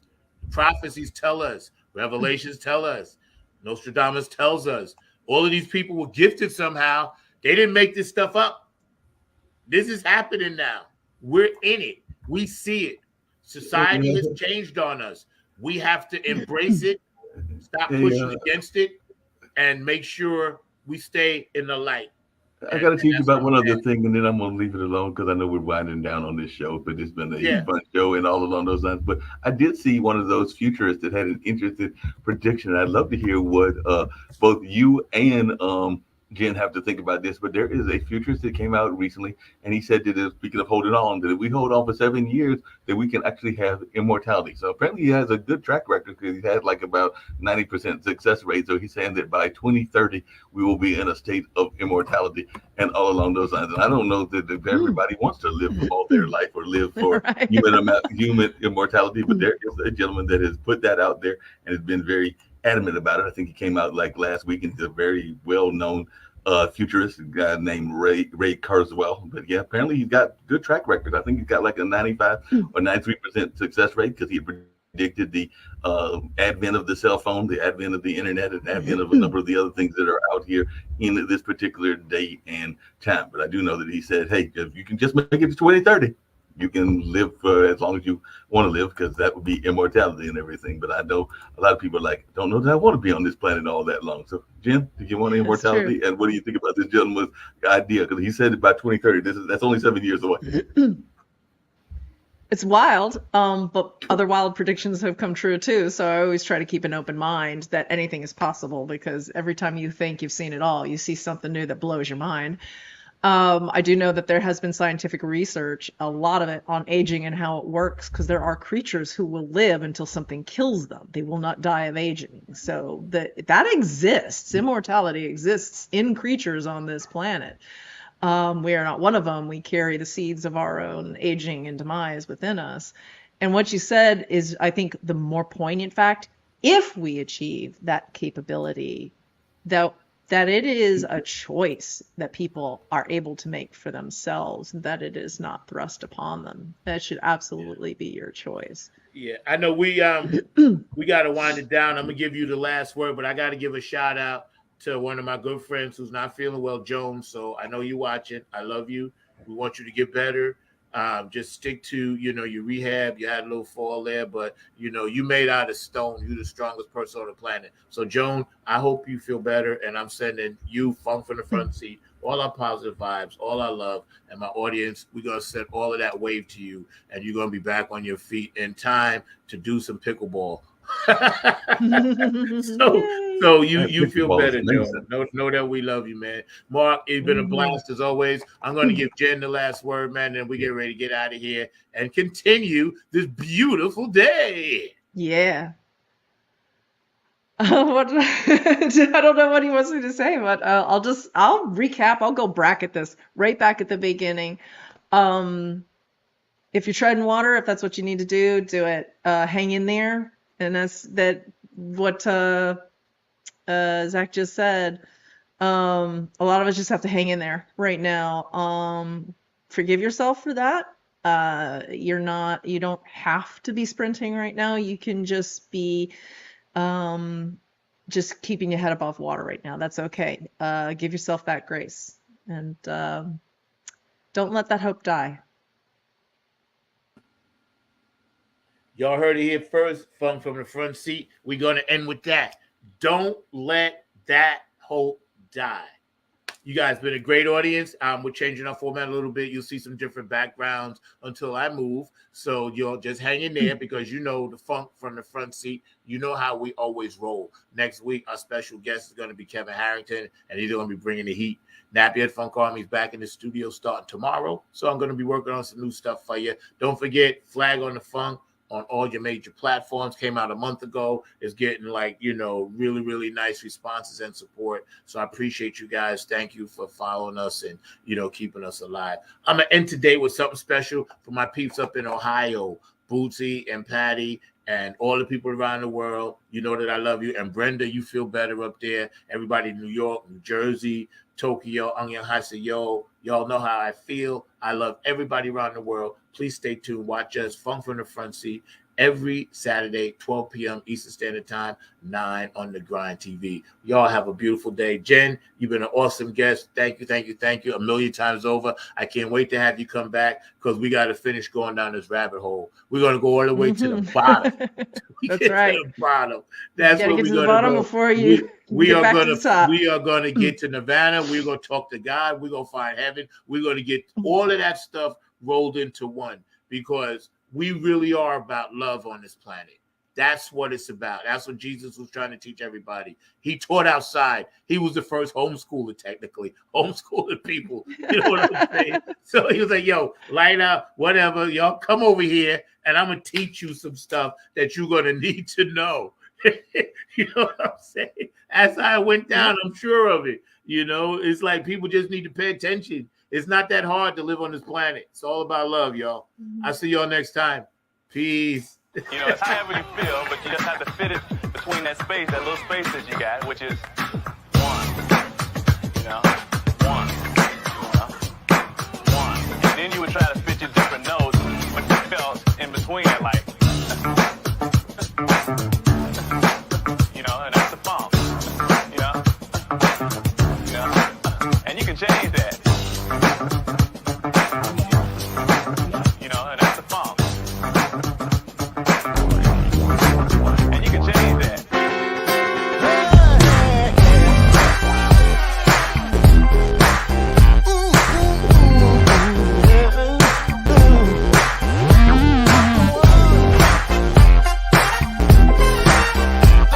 True essence of the funk is the power of the one.